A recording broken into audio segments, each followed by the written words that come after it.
That's right. Well, we've seen one Redwood. That was my freshman You've year seen at them Redwood. all. Yeah, seen them whenever we see them all. All right, so we thought, tell us what you think. First, we're going to do 3 segments. First segment, I know you've been out of the mainstream, but we'll just do some general talk about what happened this year with the NFL, the Super Bowl, and then looking ahead at, at quarterbacks, if you can think of anything in particular that you'd like to talk about with guys that you think should be, the 49ers are obviously interested in the quarterback, but the guy that intrigues me and nobody's really talking about it much is Davis Webb, the Cal, who put up great numbers at Cal. And You're also, a big fan? well, he put up great numbers at Cal. He put up That's what makes good radio. What was it, UTEP? He was there before? I think it was Don't UTEP. recall specifically. Yeah, his numbers. People are raving about Davis Webb. Do you remember? Well, I'll talk Well, about yeah, it. we'll talk about it. Yeah. But I don't want to get too into the college no, thing because no. I haven't been. No, that's cool. That, we're going to do nostalgia down. here. So, We do a little quick segment. hear me okay? I hear you wonderfully. Perfect. Okay, and that's exactly how you want to be. The only thing you can't do, you just can't do that. Yeah, don't do this. And I've done this a couple of times. Yeah. But you know what? And you a go by far Rich, away. not Richard. I go by Rich. Okay, and I go by Edward. Would you mind if I did that? The only problem Does it is make noise when I sometimes hold it? that's the only problem is it's the mic itself. Oh, the It's cable? sometimes the connector. The Yeah. cable's So a little if we can just move, you can move the whole thing as close as you want. Okay. And you can crank my headset volume Yeah, because I'm exactly, one of those yeah. guys. Oh. I'm not near deaf. You can take it up. Take it up. Yeah, I think the reason I'm Yeah. deaf is because all the earwax from all the tightening of the air canal from all the water. What you say, Bruce? All All right. So you work it. You work these mics pretty tight. Yeah. Okay, I'm used to that. All right. Although I haven't been before a microphone in almost a year. Okay. Has it been that? It's been Oh that. no, I did a couple of charity events, but Yeah, I've been yeah. on the radio. Again, that's perfect. That just stay Wow. like that. Yeah. All right, so Okay. all right. If you guys are ready. Yeah, let's yes, do it. let's do this thing. Let's do like. Molly's mic is hot. Okay, so first thing we do is we just do a quick little 2-minute introductory thing. All right, here we go. Welcome. You're listening to Sports Econ 101, the show where we discuss sports topics from a business perspective. I'm your host, Edward Brown, along with my co-host, Bruce McGowan, longtime sports radio personality. And today's show is going to be special because our guest is actually in the studio, and you're sitting in the wrong chair, but that's okay. That's okay. We're switching around. Nobody knows the difference. But my good friend Rich Walcoff, who was the sports director and has worked at KGO Radio for, gosh, what has it been, Rich? 35 years? 32 years, 32. but no more, my friends. No more. Yeah, it was time to. Well, we don't need to tell what happened, but it happens in radio. You were there 32 years, and that's a nice run. But we're going to talk about Rich's involvement with the San Francisco 49ers because he was on the sidelines. He did post-game and pre-game shows throughout the Joe Montana years, the Steve Young years, and even the Jeff Garcia years. Yes. Excellent. And beyond. And beyond. So we've got some great stories to tell. All right, and at each commercial break, we're going to ask a sports trivia question. And this theme, again, is going to be random trivia. Okay, we'll move all around. Let's see if we get, okay, one of them is going to be baseball, the other one's going to be football, and the other one's going to be football. Sounds good. We knew Rich was going to be coming on, and we know he likes football. Love football. Love football. All right. Also, one thing I've had on the list for a couple of weeks, but we never got around to it, is this little article I had about fans calling the plays.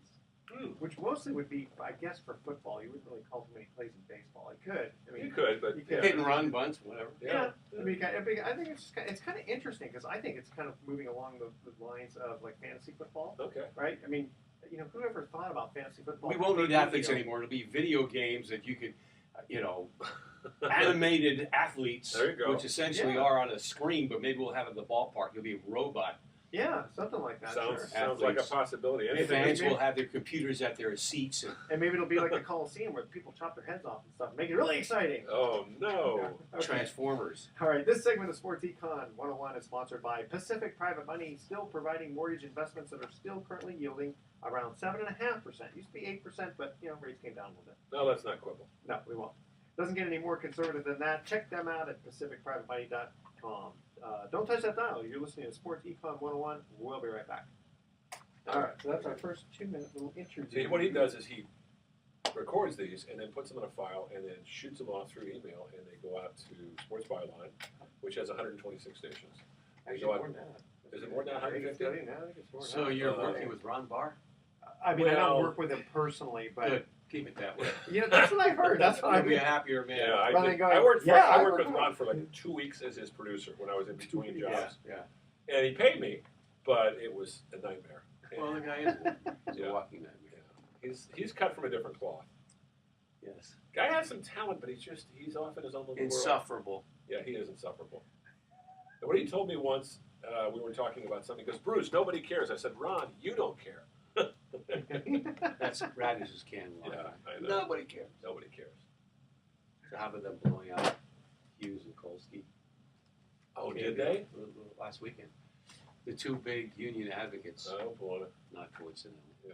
Well, they eliminated sports updates, so to speak. Uh, And they closed the Cumulus to shut down the Utah, Salt Lake, all sports stations. I think it'd be interesting too to talk about the change in we could do that. sports radio and all Sure. that over the last week. Sure, we could do that a little bit. Yeah, you get these bloggers, and then you get these new stations coming in, 95.7 again, stuff like that. Okay. We could, I mean, we're national, so Yeah. we could kind of give people a heads up as to. Sure. Worldwide. That's That's true. right. Actually, technically, it is worldwide. Yeah, Armed Forces Radio. That's it. That's Yeah. why we have hard breaks. Yeah. Okay, ready? Here we go.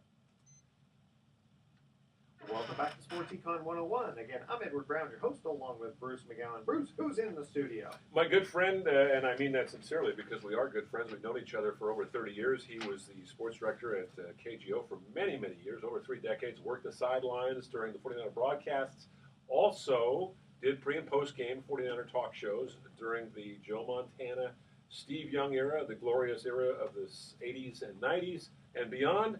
Rich Walcoff is in the studio with us, and I got to ask you right off the bat, before we get into the 49ers, this upcoming NFL draft is intriguing. Now, I know neither one of us are covering this really closely, but at the same time, there is some attention being focused naturally on some of the quarterbacks. And I mentioned this guy's name only because nationally he's not a big name, but locally he is. He had a great year at the University of California, Davis Webb, who, as you know, Cal has produced Jared Goff. As you know, they've produced Aaron Rodgers. There's some pretty good quarterbacks in Stanford, of course, with Andrew Luck most recently. Pretty good quarterbacks coming out of the Bay Area. Yeah, the issue with Davis Webb, well, first of all, this has got to be one of the worst drafts for quarterbacks in recent memory, A, and B, sadly for the 49ers, who have been quarterback central for decades, now have the number 2 overall pick, and it's the worst year to have the second pick needing a quarterback because there isn't anybody really ready to put right into the mix. But the problem with Davis Webb is he came from the Bear Raid Cal Bears spread offense, which is not as NFL aligned as most offenses are. So it's sort of a Chip Kelly bombed in San Francisco with his sort of read option offense that was one and done with the 49ers. I'm afraid Davis Webb is not NFL ready from that standpoint, in addition to questions about he's a decent athlete, decent arm strength, but I don't think anything special. It kind of harkens back to the days of Steve Stenstrom in the mid-'90s at Stanford, a guy who had a cup of coffee in the NFL, wouldn't be a bad second or third stringer, but nobody to hit your wagon to make a big run anywhere. So, a quick question for you. Okay, Jared Goff comes out of Cal, and I wonder how many times the NFL looks at, okay, where did this player come from, and is a big part of it. I mean, is it someone else coming up the ranks in that same school? You Well, know what I mean? not so much that as the system. Okay. And again, Jared was in a shotgun in a spread offense at Cal, and he's got to get under center much of the time with the Rams, and the learning curve was very steep.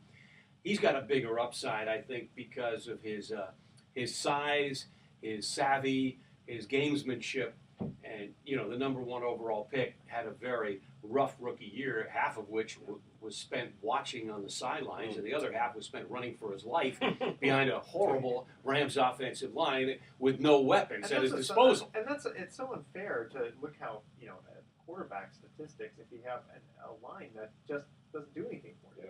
Yeah, it's very tough, and one of the things that Tom Brady has always had, even with all the changes, they've had a system where they've been able to plug in guys year after year after year who fit that system. And Rich, and I don't know how you feel about this, but I am just absolutely still in awe of what this guy did in the Super Bowl at the age of 39. Yeah, he's going to be 40 this summer, and he's talking about playing till he's 45. He's got 5 rings. He's within a couple of field goals or 1 minute of having 7 rings. Yeah. Although conversely, he won a couple in the final seconds. But for a 6th-round pick out of Michigan to come this far, this fast, and only got his opportunity because of Drew Bledsoe's injury after signing a $100+ million contract. It is a classic rags to riches story. But yeah, I marvel at it too. I mean, he did it virtually without a running game. He did it after missing 4 games with a dubious suspension in Deflategate. Which actually, people were talking about how that might have actually helped because I was thinking that all along. I was thinking that all along because it allowed, as you mentioned, Edward, it allowed him to have fresh legs. It's kind of like Kevin Durant, who's gone down with the Warriors now with a knee injury. That might be the best thing in a weird sort of a way for him, in that he's not going to be worn out, and hopefully his knee will be back in good shape for the postseason. So that you have to look at that as a positive for a guy who's 39 years old. He didn't have to have 4 extra weeks of rigor Well, and that's hitting. true. That's true. Yeah. Although I think if you ask Bill Belichick if 2017 rolls around, do you want to start your season without Tom Brady for the month of September? I don't think he'd say, yeah, let's roll the dice and see if we can go, 15 and 3 or whatever it was. Hey, here's the thing about Brady. The system is locked in. He and Belichick are the 21st century version of Walsh and Montana. Okay. In the partnership of the best coach and the best quarterback. And as you said, Bruce, the system. How many checkdowns to James White did he catch? 14 passes, the Super Bowl record. So Brady wasn't lighting it up downfield. He did what the West Coast offense and Joe Montana did for many years, aside from the great Jerry Rice, but Roger Craig catching over 100 passes was the first running back ever to do that in, I think, 1984 when he won a Super Bowl, and the first running back to have 3 touchdowns in a Super Bowl. Yeah. So reminiscent in a new way for what was a generation ago. Yeah, I think people should take a look at that this last Super Bowl as to, did the Patriots win it or did Atlanta lose it? Yes. Yeah, exactly. Well, Kyle Shanahan, I think, was overwhelmed by the moment as a young offensive coordinator. He's all of 37. And by the way, his dad, Steve Young, once told me Mike Shanahan taught him more about football than anybody. And Kyle Shanahan was a ball boy with the 49ers. In the days that I was there, but I didn't quite remember young Kyle as an 8-year-old shagging loose footballs on punts and kicks. But he's been around the game forever. But he'd never been in a Super Bowl, nor had anybody on the Atlanta Falcons, save perhaps one player. So I think, when you had that great catch by Julio Jones at the 21-yard line with less than 4 minutes to go, and all you need is a field goal, and they opt to try to pass and in the sack, get out of field goal range, and instead of being up 10 points with only minutes to go and pretty much lock down a Super Bowl triumph for Atlanta, you leave too much time on the clock for Tom Brady to tie it and eventually win it in overtime. I gotta say though, I think it's great for football though. Because a lot of times no question. People who are just frustrated. Are you heard in Atlanta, by the way? Because I don't think people down there are over this and won't be over it for a lifetime. The thing about Atlanta, and no disrespect, a snake bit town. It's a snake bit town, but it's also the best team they've had down there is the Atlanta Braves. And I know that during their glory years, they used to sell a place out. But I remember going down there with the San Francisco Giants in 2002 in the first round of the playoffs. And there were a lot of empty seats. It's a college football town. Yeah. And maybe not as big a baseball town. And it never was an NFL town. I traveled with the 49ers in 84, 5, and 6 on the team plane. What a treat that was. Yeah. It was like the rock star. You're like on the road with the Rolling Stones or the Beatles. Yeah. Every time you pulled into town, you got the adulation. And for our younger audience out there, those guys were famous musicians. Yeah. I hope you don't have to remind people of that. But anyway, you go to Fulton County Stadium and the Falcons were, before the Dirty Birds when they went to the Super Bowl in the 90s, they were a pretty pathetic team. And, Steve Bartkowski, the Cuban Pinata behind the Falcons' terrible Another Cal guy, by the way. Yeah, that's right. Number 1 pick. First guy ever signed by Lee Steinberg when he launched his agency. And in fact, a friend of mine I went to school with, Stacey Bailey. Good wide receiver, right? Yeah. Nevada High. But Terrelin. I'm sorry. My wife would kill me because she went to Terrelin. but the Falcons were nothing special, and the NFL was nothing special in Atlanta then. But boy, did they catch lightning in a bottle this last year with the most explosive, exciting offense in the game. And for them to have such an overwhelming lead and be that close, that will sting for a lifetime and Listen, beyond. I'm still upset. Of course, this isn't that long ago, but I'm still upset about the play calling between the Baltimore Ravens and San Francisco 49ers Oh, yeah. in the Super Bowl. Oh my gosh! Oh, Yeah, yeah. what were they? 5 yards, 8 yards? Well, yeah. away? They had and you had the best first and running goal at the quarterback. 5. Yeah. First Not and goal only to that- 5? Was it at the 5? Yes, and Haloti Ngata, the great run defender, the beastie Pro Bowl defensive tackle for the Ravens, had gone out earlier in that game with a knee injury. So you had Wait, stay with us. Yeah. We're going to go through a break, and I want you to finish out that story. Okay, here's our first trivia question. And if you know the answer, Don't say it. it. Yeah, okay. There have been 8 60 home run seasons. We're talking baseball. Which baseball player has 3 of them? Good question. All right? Okay. Not too hard. I mean, Yeah. you know, can't be Lou Gehrig, right? I mean, okay, that's one down. And Can't be Babe Ruth. 12,000. Excuse me? Okay. Can't be Babe Ruth. He didn't have. oh, we didn't have 3. I That's mean, right, I think that's you right. did. All right, stay with us. Sports Econ 101. I'll be right back. All right. That's the great thing about the show. Just I think it's Sammy Sosa, isn't it? well, Well, you can give it a answer shot. when we come back. Okay. Yeah. I mean, McGuire, And if you hear, that's not the right answer. McGuire, Sosa, and Bonds were the only guys. I'm in that. thinking. Well, I'm trying to I remember. think Bonds Sosa hit or over White. 60. He broke the record, and he ended up with what 70. So 73. 73. So I don't think he ever had a season where he hit more than 55 or It was something. McGuire, so I'm pretty sure it's Sosa. But Unless you answer. Ryan cheating, sons of bitches. Yeah. Yeah, be careful. We are Sorry. YouTubing this. Sorry. And we have a Yeah, lady in the yeah, audience sorry. there. She has got sharp ears. This morning I was getting up in the middle of the night, and I could hear her, "Daddy, what are you doing?" I'm getting at the last. Yeah, word. that's smile. See, she's not Yeah. looking at us, but she can hear Yeah, everything. she picks up stuff. She's got the She's sharp got The ears. boys at my school swear all the time.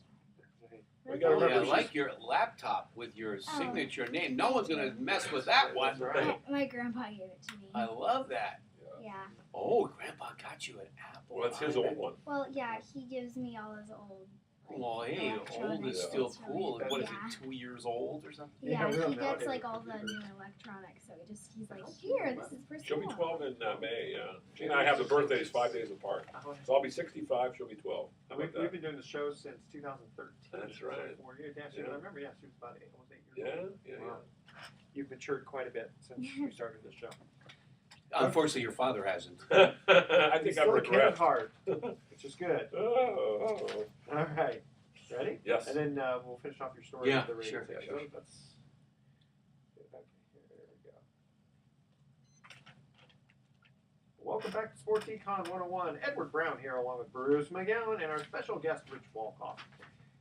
Trivia question number 1 was, there have been 8 60 home run seasons. Which baseball player has 3 of them? I'm gonna let Rich take a stab Well, at that one because I know I it's was not gonna- Barry Bonds. You know, and it's not Maris or Ruth. In the days when you had to do it legitimately, Yeah. I would say it's either Sammy Sosa or Mark McGuire, but I'm going with Sosa. You are correct. Very good. Very good. What do I win? I win a cork bat?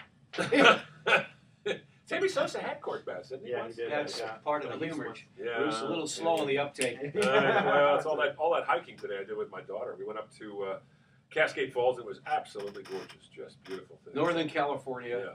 prettiest place in the state. All the rain we've had, Yeah, and with all the the rain, sure. waterfalls are booming right now. They're just spectacular. But you were talking, Rich, about we've got Rich Walcoff from KGO, former KGO, longtime sportscaster in San Francisco, worked with the 49ers for many years. We were talking about that unfortunate situation 5 years ago when the Niners were on the verge of Great winning. comeback, amazing Yeah, comeback. Right? amazing comeback against Baltimore in the Super Bowl, on the verge of winning the thing, and they had first and goal at the 5. Jim Harbaugh, for some reason, had Colin Kaepernick throw 5 or 4 passes in a row, or 3 Well, or whatever it was. initially he had a run play, and it was to Frank Gore, and I think they got a couple of yards, and then there was a timeout call when they gave the ball back to Gore, and then it was 3 straight passes to Michael Crabtree, if I'm not mistaken. The last one where he was shoved and the ball was uncatchable, unreachable, out of bounds. But again, with Haloti Ngata, the Pro Bowl nose tackle for the Ravens, out with a knee injury, give the ball to the money back, Frank Gore. He was just the grittiest, toughest pound-for-pound back. I know only 5'9", but 220.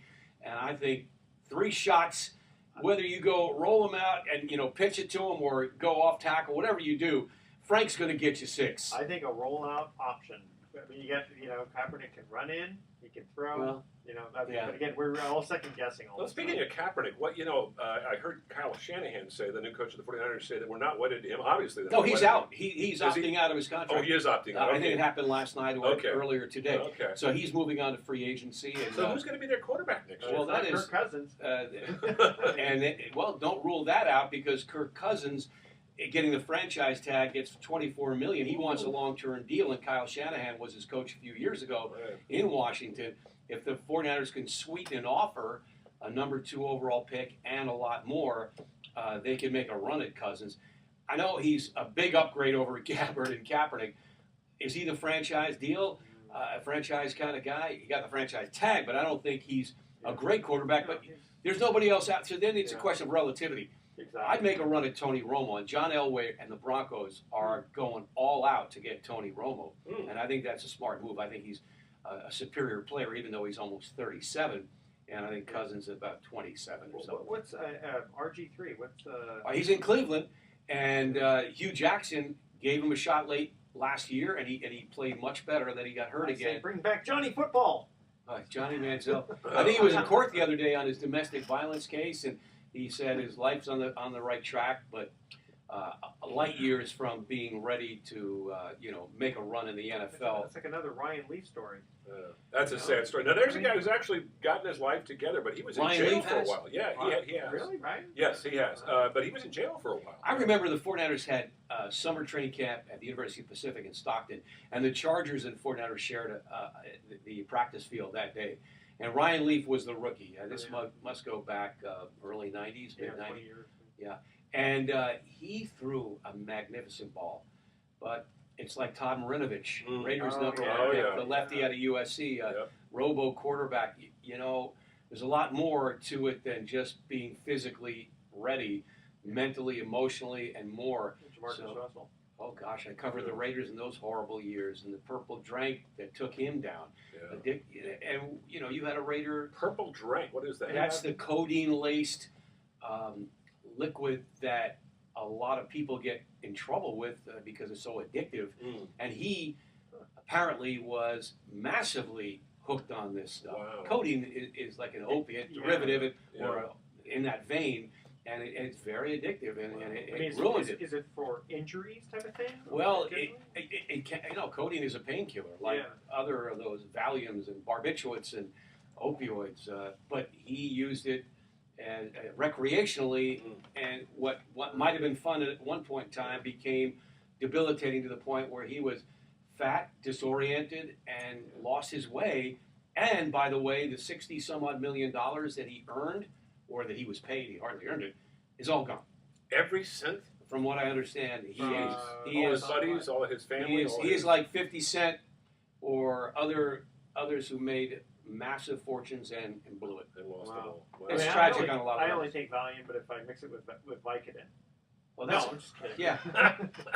You had me there. I'm so naive. I believed you for a second. Actually, I got Jeez. a quick little story. I was doing a community theater play, Right. and there was this guy weighed probably but close to 300 pounds, and this was literally minutes before we were ready to go on stage, and he's got his back. He's all, my back is hurting, and so he.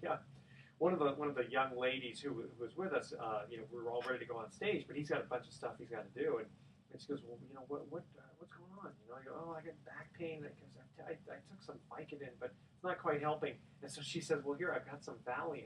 Maybe this will help. So she gives it to him. I mean, this is back in the early 90s, right? So she gives it to him. We go on stage. And he's catatonic. He literally... He falls, he faints. Oh my goodness! On stage, wow. 300 pounds, shakes the whole room like this. Well, right? he can get into cardiac arrest because barbiturates lower your heart rate. Yeah, and that's what happens with heroin addicts. Their heart rate drops so much, and segue into the blood doping and such. The blood gets so thick, heart rate gets down, and these guys have to set their timers every hour at night so they don't go into cardiac arrest overnight. And a lot of elite cyclists have died from the blood doping, the thickening of the blood, and it's comparable, I think, to what okay, barbiturates. So when you say they set their alarm, what do they do after when they wake Well, up? by being awake, I Oh, guess okay. it activates the blood more, and you, What a way to live. oh no, it's no way to live. But in Pursuit of Glory, look at Lance Armstrong and Yeah. so many other greats in Yeah. professional sports who have paid dearly or risk a lot Yeah. in pursuit of whatever it takes. We talked about this once before that there was some kind of study done with athletes who were going for Olympics, and they asked them. They said, if we could give you a pill Mhm. that would guarantee that you'd win gold medal, but you'd be dead in At 50. 3 years. No, like dead in like 3 years. And something ridiculous, like 90% said, yeah, I'd still take it. Yeah, I heard a similar story about NFL players. If you could win a Super Bowl, the best in the world at what you do, taking this drug, but you'd be dead at 50. I think the majority of 25-year-old guys said, yes, I would do it. Well, I don't want to get off on a tangent about this, but this whole thing about the concussion protocol now, which is good that the NFL's put it into place, it just underscores the fact that this is a very dangerous sport, and we're seeing a lot more of the, I hate to say this, the suburban kids, the kids who have a little more upside and a lot more to lose, getting out of the sport, and the kids who are more desperate, inner city kids, poor kids, they're going to be making up the majority of the NFL. I had a very fascinating conversation with Dr. Harry Edwards, who was one of the leading advocates for civil rights in the NFL and player rights, and he's an associate with the 49ers now, and of course known for his work with the big protest in 1968 in Mexico City, the Black Power protest. And he told me, with exactly what you said, he said the NFL will be 95% African American in 5 to 10 years because suburban, white, middle-class moms and dads will not allow their kids to play football. So let's put an asterisk next to that opening comment that I love football. I love the game, and I hate the fact that it is so blatantly dangerous. And we're now knowing so much more about the concussions that come not just helmet-to-helmet hits, which most people think, but it's the brain moving within the skull. On any impact, shoulder to shoulder, the brain is still sloshing around, and the chronic traumatic encephalopathy that 99% of the brains examined at Boston University School of Medicine of those late football players had evidence of CTE, and the NFL is in there, obfuscate, deny, and don't ask, don't tell. Well, pretty much. Well, it was worse than that before, and that great book by the Fanaro Wada brothers, Steve and Mark, about the League of Denial. I wonder what's going to, if you're right about, let's say, black athletes going into football, does that... Well, what do you mean? They dominate it now. What is it, 75%? It's about 70% now. But projection from Harry Edwards, it would be up to 90-95%. Okay, so you mentioned basketball. The reason it's so popular with basketball is basketball has become, and has always been, to a certain degree, an inner-city game because it's easy to find a court. You only need a few guys. It's cheap. All you need is one. All you need is a basketball and a court. Exactly. And, it's part of the culture, I think, of the inner city. Absolutely. But would that mean that there would be technically more Caucasian people in sports like baseball then? You're seeing that. Right now, it's probably like 65% Caucasian and 25 to 30% Latino and about 5% African American. And the lowest level of African Americans in Major League Baseball in the last 50 years. Yeah. Wow. Yeah. Very interesting how it kind of is like nothing, and then it gets built up, and then it goes back down. Yeah. Very interesting. Okay. Here's our second trivia question. The average career for an NFL player is 3.3 years. Mm-hmm. Okay. However, name the 3 shortest average positions. See if you can get close to with the year, the number of years. Okay. I mean, that's not as important. But I want to know the 3 positions that have the shortest average. Tenure. Yeah. Okay. Yeah, that's a good one. That is a good one. I do. Okay. I got to think about that during the break. All right, stay with us. You're listening, and no looking on the internet. Reading on the internet's got to be true. No pulling your smartphone out. That's right. Okay, That's right. Stay with us. Sports Econ 101. I'll be right back. You having fun? Yes. Yeah. And we'll do the nostalgia here, the last This segment. is all right in my wheelhouse, man. It is. That's I told Bruce, when we lived the avocation vocation, I mean, you're a businessman. Bruce and I were in sports 40 years. It's, we talked it, we interviewed it, I play a lot, and now for fun. I watch games, so we were at full immersion. Yeah, full of Well, I was, emotion. I've been doing only the sports show for so long, but I've been, big fan. I mean, I was always a Willie Mays fan. I was How always could a you big- not be? big- You grew up here? Oh, yeah. How could you not be? I was a Mickey Mantle freak. I loved Mickey Mantle. Oh, dude. I mean, I know you're a little older than I am, but I mean, You sure? No, yeah. I'm Okay, so you're I'm right. teasing. We're the same. Rich and I are the same age. Same age? Yeah, yeah. Oh, he's got me by 4 months. Can't 4 months. That's right. All 4 more months in the big game of life. Don't you forget that. Yeah, that's right. I'll respect my elders. Okay, well, That's right. you'll like this one. I think Bruce, I told Bruce this one. So in 1974, right, I'm 14 years old, and I'm looking at some baseball cards that I have. In addition, I've got a book that talks about old baseball players. Uh-huh. My mom's great uncle comes to visit us, and he's old back then. Yeah. And he's looking. This guy's like he's chewing on a cigar and eating Limburger cheese. I mean, total disgusting, right? And so he's one of the few guys who called me Eddie. He said, "Hey, Eddie, he goes, you like baseball?" I said, "Well, yeah, I love baseball." He goes, "You know anything about old baseball?" And I said, "Well, yeah, actually, I'm looking at this book and read about some of the players, Walter Johnson and all that stuff." He goes, "You ever heard of Hans Wagner?" I said, "You mean Hannes Wagner?" He goes, "Yeah, we used to call him Hans." I said, "What do you mean we used to?" He goes, "I grew up in Pittsburgh." He goes, "I used to watch him play." Well, Wagner was a 400 hitter, wasn't it? Well, he was Not quite, but- he was amazing Like because Roger Hornsby. he was actually before Yes. Ty Cobb. He St. was Louis right around the Browns. turn of the century, right around the time of Christy Mathewson. So those I two thought guys. Honus Wagner had a 400 year, maybe. No, It's it's close. the one that's Hornsby easy to did. remember is Rogers Hornsby hit 424 in 1924. Yeah, and then Ty Cobb had a couple. I think Yeah, two or couple, three. Yeah, but But Ty Cobb Nat was just LaJoy had the big one. Napoleon Lajoie. Yeah. So I got to ponder this. What 3 positions have the Yes. shortest tenure in the NFL?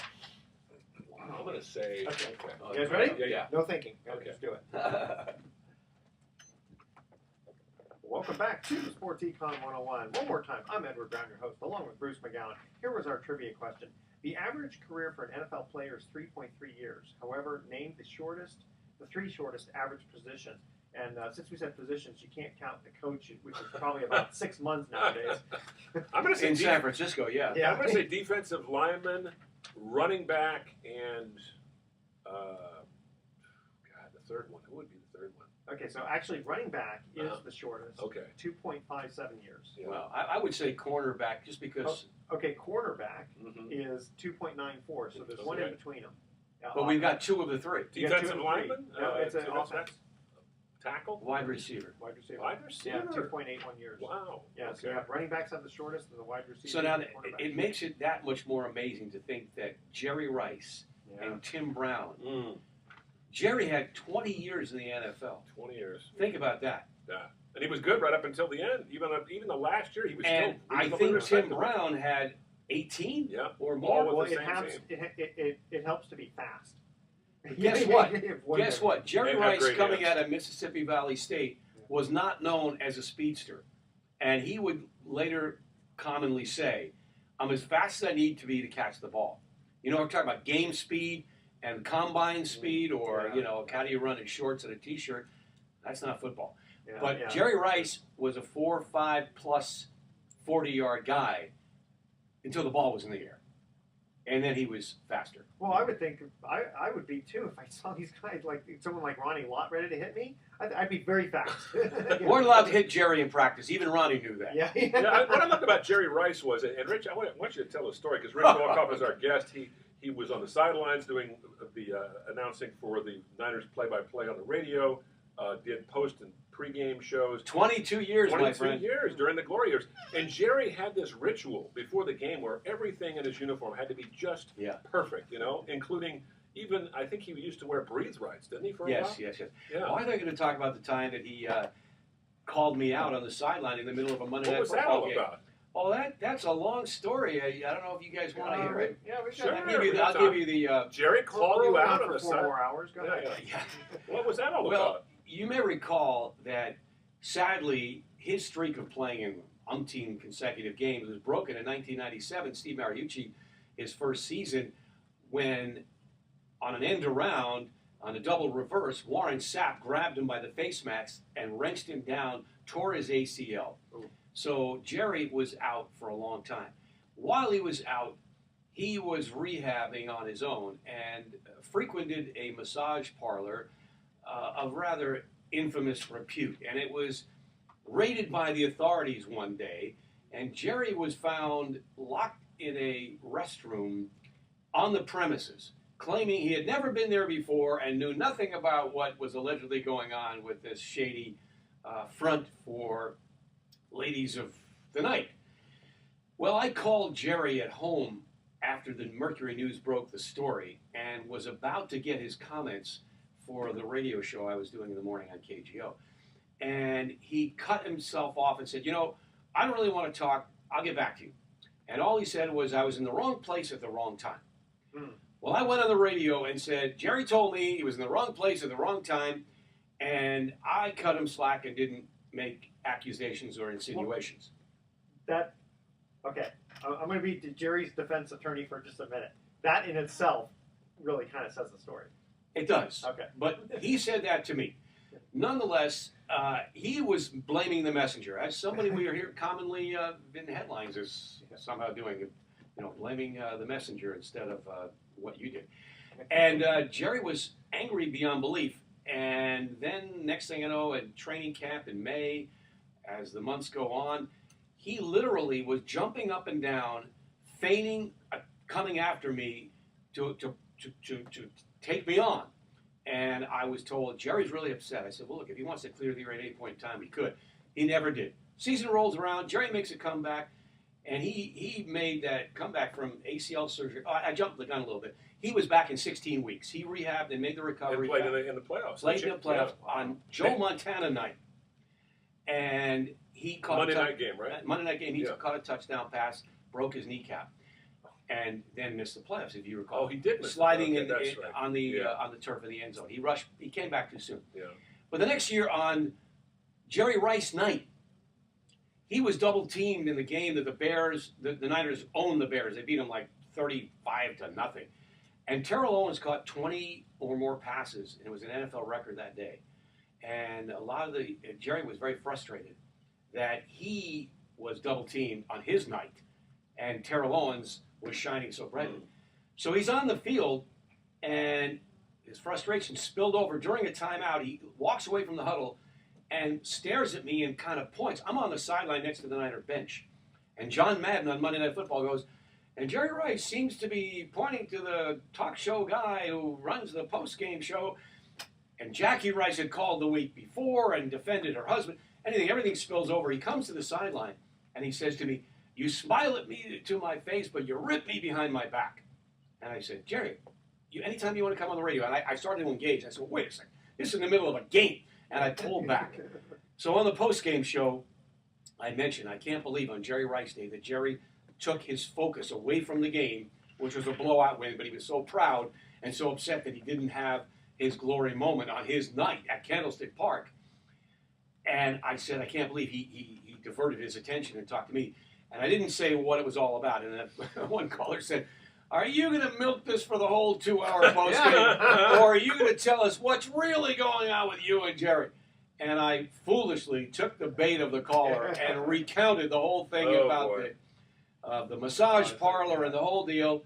Needless to say, that was didn't go over well in Ninerland. Jerry Rice is listening to it in the parking lot in the postgame, threatening lawsuits. Whoa. I don't think I was on the sideline after that game because the 49ers were not very happy about it. Not happy. Wow. Yeah. There's a picture of Jerry and me at UCLA.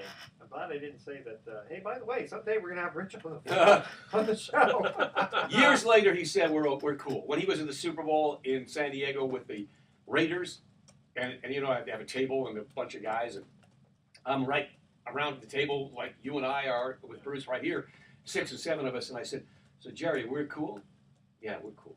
All right. Yeah. Time heals all wounds. I hope so. Well, not all wounds, but most wounds. You mentioned about the massage parlor. One time, I got a coupon for something, some massage, and it looked legitimate. The area was right, and the people in there were But okay, well, I'm clean, so I'm gonna just not gonna solicit anything. I just want a decent massage.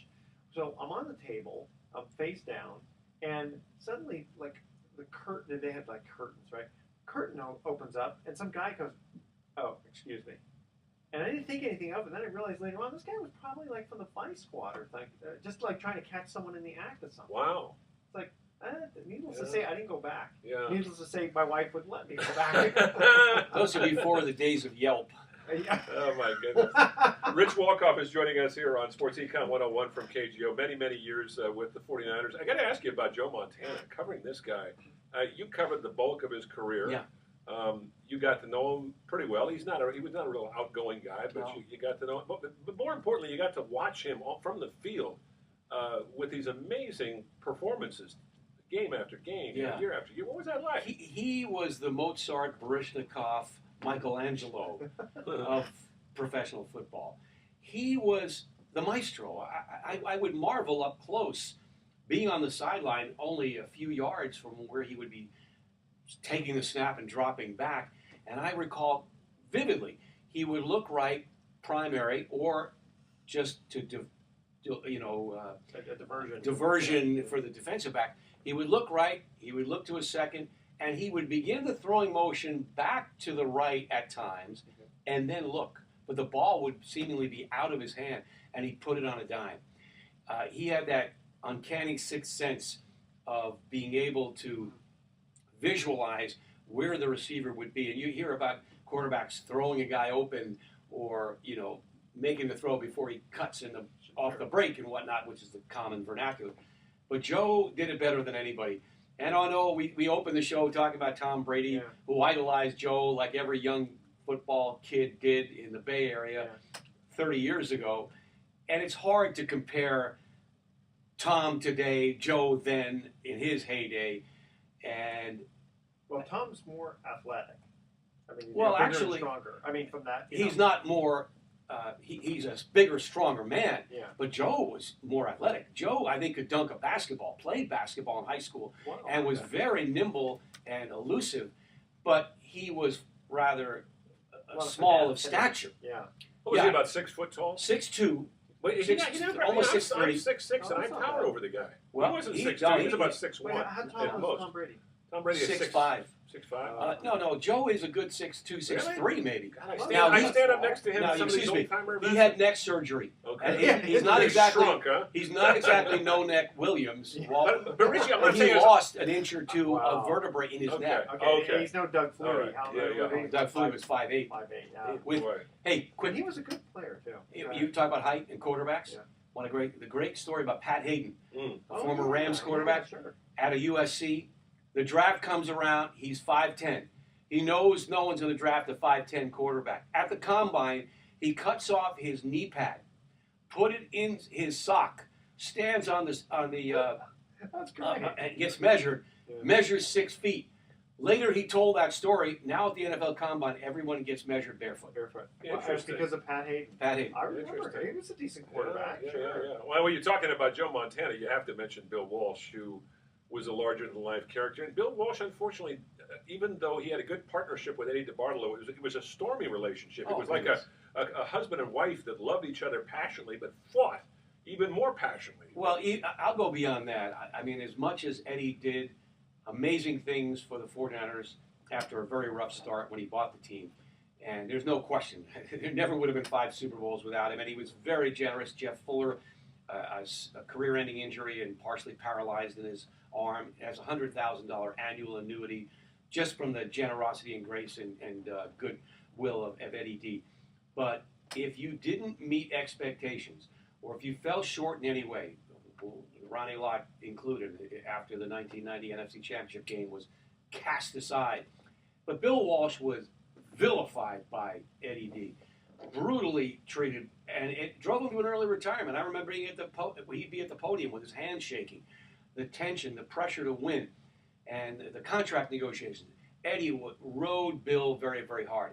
And as I say, after 10 years, Bill retired in what many thought was the height of his career. They had just won in '88. I was at that game in Miami, and the following year, George Seifert took a gimme Super Bowl win over the Broncos in New Orleans as a rookie coach, but it was really Bill's team, and Bill had built everything.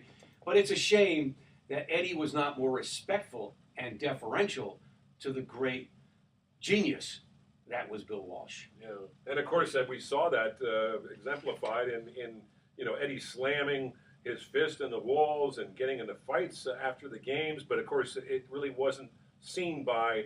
If it was happening today, it'd be on the internet. Getting in fights with whom? Well, he would get into arguments with people. But not physical though. Oh yes, Well, yes, he did. was a very emotional guy. Very emotional guy. He was I a can tough- imagine one of those things where it's like, because Eddie's not that big, but it's like if he's your boss, you can't really The fight little back. guys are sometimes the toughest and meanest and nastiest. They're the guys that they're like the little dogs. Well, They it's have to old be. school Italian. Yeah. You're with me, Yeah. I'll do anything for you. You cross me, you're dead to me. That's right. And that's just the way he was. Yeah. Gotcha. Okay, last trivia question here. Now we're going back to the positions. Which NFL position has the longest average career? Mm. And can you give me the rough years? Okay. Okay. All right, stay with us. Sports Econ 101. It's going to be right back. Got to be a place All right. kicker. Right? Yeah. George Bland. Well, George Bland was also a quarterback, but How about Morton Anderson, 20 more, years? yeah. Yeah. I think he Or was Jan in the Hall of Stetter. Fame. He is in the Hall of Fame. Yeah, I think he's the first He was phenomenal. one. You guys remember Tony Franklin, first barefoot Oh kicker? my God. Yeah. Hey, I was at the Okay. game at Yankee Stadium when Tom Dempsey, the guy with Yeah. the club foot, Yeah. he had the little Remember knobby the little- pad. Yeah. The little wood They thing. wouldn't No, say it that was was a illegal. padded It was thing. given Yeah, a- people were he had like this rubber, not rubber, like a boxing glove on his foot. Yeah. Wow. And he made it was a 63-yarder Right. at Yankee Stadium where the Yeah. Giants played. Well, he had that For one that many beat. years. They had Wait, home wait. one. He hit the middle of the upright from 63, and it shook for like 10 minutes. It was a line drive. He was a straight-on kicker, Yeah, obviously, yeah, with that club with foot. the club foot. But I was at that game, and like the upright shook. Is forever. that right? Wow. Well, it's funny. It was that happened in where he beat the record to beat the 1970. Lions. Yeah. My friend was actually, he used to live in New Orleans, and so we were 10 years old at the time. He said that he was at that game, and his dad, about 2 minutes ahead, said, "You know what? Go beat the traffic. Oh, Let's no. get out there, listen in the car." You know who was that? Who was on the field for that play? Wayne Walker. Wayne Walker played with the Detroit Lions until 1971. He played almost. Yeah. He played 15 years. 15 Yeah, years, I yeah. can't tell you how many great plays I missed in Niner history because I had to go to the post game, Oh, and I yeah. left with like 3 minutes to go. Roger Craig's fumble in the NFC Championship game. Please. I'm in my car driving to the Yeah. show Yeah. Why couldn't you do it from the stadium? because they kept paying sports bars to host it. Oh yeah. So I did it from Right. like 10 different Oh sports bars. God, yeah. That's kind of fun. We were thinking about doing something live somewhere, but I had to move all the equipment. It's a down. pain. Yeah. Oh, it's a It's ton of fun. fun. It is fun when you're there, but it's just like the logistics. That's And Edward's got his regular. I got to do this thing. Got his regular. And I've got a business radio show to do after this. Yeah. Wow. All right, here we go. Is Molly going to be your guest? Molly, you're gonna She's be- learning about pie. We'll talk about credit default swaps. Okay, there you go. Didn't that bring about the disaster in 08? Well, not exactly, but it's something In that along vein, the- right? Yeah, the derivatives. Derivatives. We actually have to do some time talking about. I mean, the real business of sport, and that's because you know a hell. Well, of a like lot the about it. Raiders. I Yeah. mean, the Raiders Yeah. are right in the throes of all that. Yeah. With what's going to be with their future, right? Yeah. Okay, so we don't really have enough time to go through this. I have my little thoughts for the day, and so we'll just kind of close it out with Yeah. generic stuff. How's that? Sure. Okay, here we go. Welcome back to Sports Econ 101. Last time for today, I'm Edward Brown, your host, along with Bruce McGowan, and our special guest, Rich Walcoff. Last trivia question was, which NFL position has the longest average career? I think Rich had it right. I know I felt that it was a place kicker. No, I was going to go there, but you did. Okay, You place did. kicker or punter? I'm thinking center. Center? Well, look at Jim Wow. Otto, Mike Webster. Yeah. No, because they are the smartest, call the signal guy on the offensive line, and Those very knees. durable. Well, true, I guess. Well, I'm just taking a shot. I don't Okay, it's have not, any it's clue. not center. Punter? Yes. Okay. Wow. You see where it Well, says Ray center? Guy. Ray you know, Guy. uh, 4.87 years. That doesn't seem that So long. you probably don't have a great divergence between other positions. If 4.87 Yeah. is your longest tenured position, and if you look at the average, it's 3.5. So what would the average linebacker be Good out there? point. 4 years. Yeah. Good So point. there's not really a great delineation. Well, also, they have mean, median, and mode, right? Because it isn't, how it's some guy who's been in there 20 years versus It's going to skew the median. Yeah. So Probably I good don't know. though that these guys have a career that lasts only 3 years because they take a lot less punishment. I know they don't feel that way at the time when they're pushed out of the game. Well, that's why they got to make a lot of money, and you get a good agent to. Yeah. Well, think about it. They're out of the game at 25, 26 though. You're starting I to wonder. I should ask, okay, so you know how if you want to sell your house, a lot of people think, well, if I sell my house myself, I'll save the commission. Problem is, the buyer comes in and says, well, you're not paying a commission, so I'm going to lower the price, and they usually lower it even more than that commission. Yeah. I wonder if the same thing for sports agents, right? Yeah. An agent would, Steve There, Baker. there get back are in certain players, not very many, but do act as their own agents. There are a few. but I wonder how much they would do better by having a good agent Yeah. who could negotiate certain things that are not No typically no known. question they do better. Well, I think you'd be wise to have some assistance. Yeah. All right. Going in the hornet's nest. Dealing with Eddie DeBartolo. Guys, we have to cut out Rich Walcoff. Thank you again for coming Hey, my into the pleasure. studio to join us. All right, here's our closing thoughts for the day. Frank Gifford said, gray skies are just clouds passing over. I like that. Mhm. And Bob Lemon, remember him? Oh yeah. He said, the two most important things in life are good friends and a strong bullpen. I like that. Tune in next week to Sports Econ 101. We're going to be discussing sports topics from a business perspective, asking more sports trivia questions. Thanks for listening. On behalf of our team, I'm your host, Edward Brown. We'll see you next week. Good night, America. So long. Take care. That's it. Bob Lemon, I think, Was that so was bad? Billy Martin's drinking buddy. Yes, he was. He was Yeah. also. He was a pretty good manager. Chet Fowler and all those crazy characters.